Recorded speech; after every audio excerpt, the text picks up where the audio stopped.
After a year on the road, I thought I'd get tired of traveling. The endless clatter of railways, highways, and everything in between.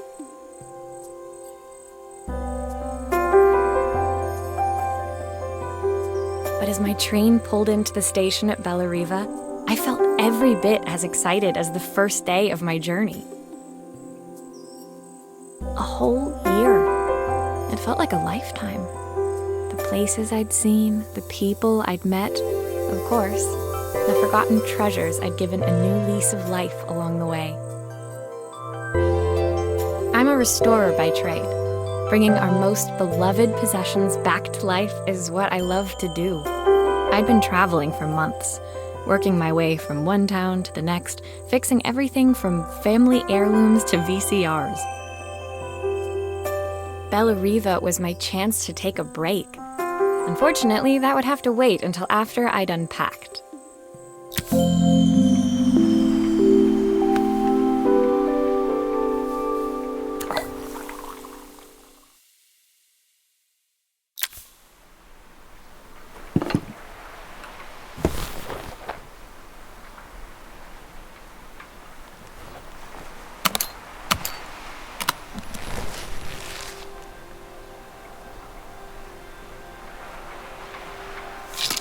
I picked up these sunglasses on my last stop.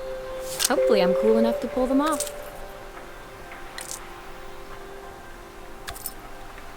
I saw a guitarist wearing these at a show once.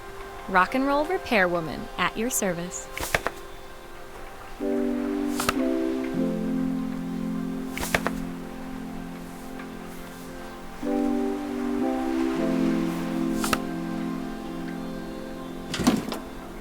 The tools of my trade. No hope of restoring things without these. My favorite overalls. These will never go out of style.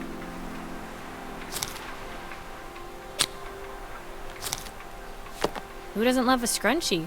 Practical and stylish. My parents took this after I made my first repair. Seems like a lifetime ago. Looking forward to taking more close-ups of my fingers with this.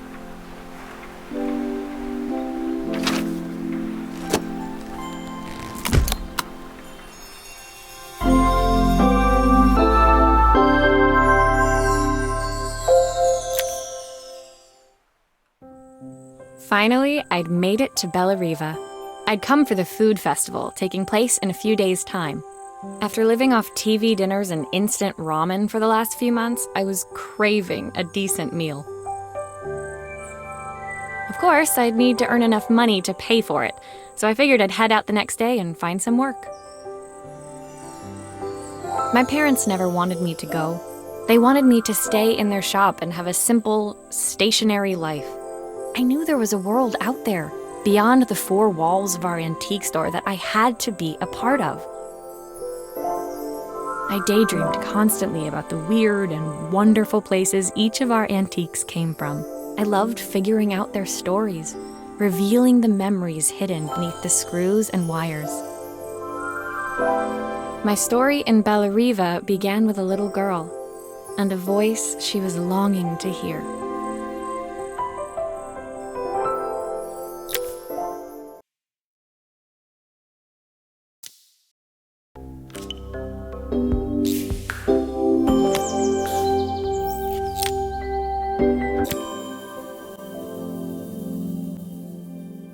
It was my first morning in Bellariva, and I couldn't wait to leave my hotel and explore.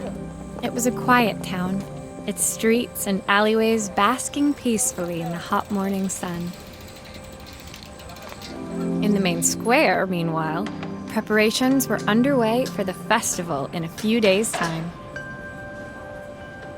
As I handed out my flyers, I wondered what the people of Bellariva would need me to fix. So far, everything here seemed perfect.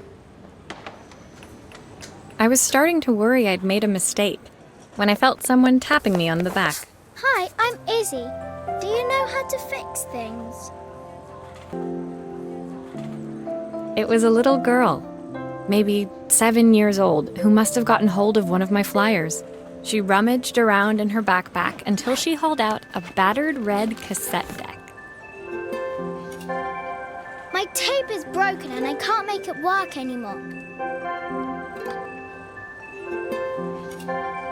I tried to fix it myself, but there's this metal thing in the way.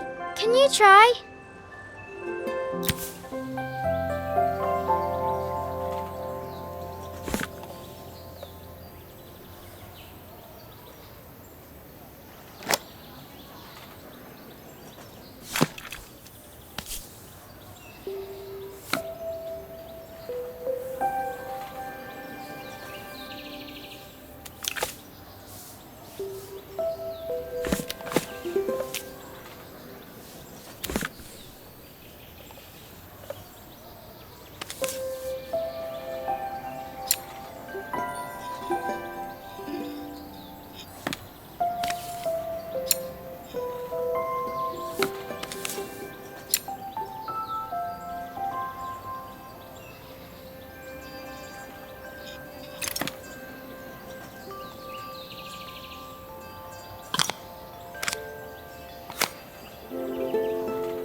Aha! Those batteries look like they need replacing. Luckily, I have some spares.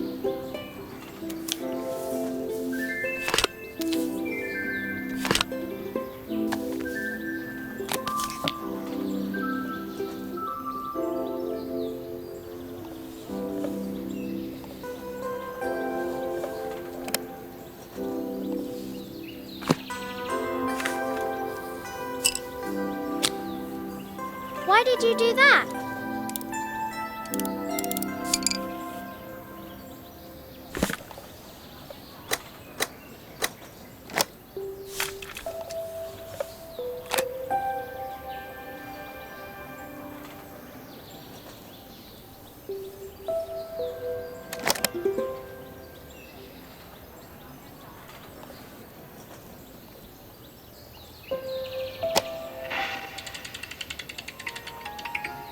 Will you dream a dream for me?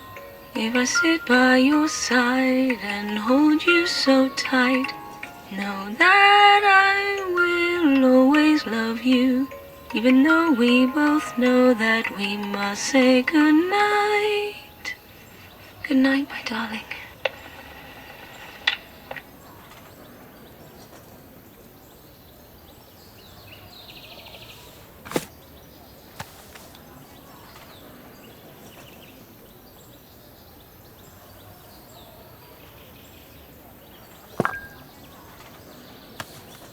Looks like there's still a screw missing.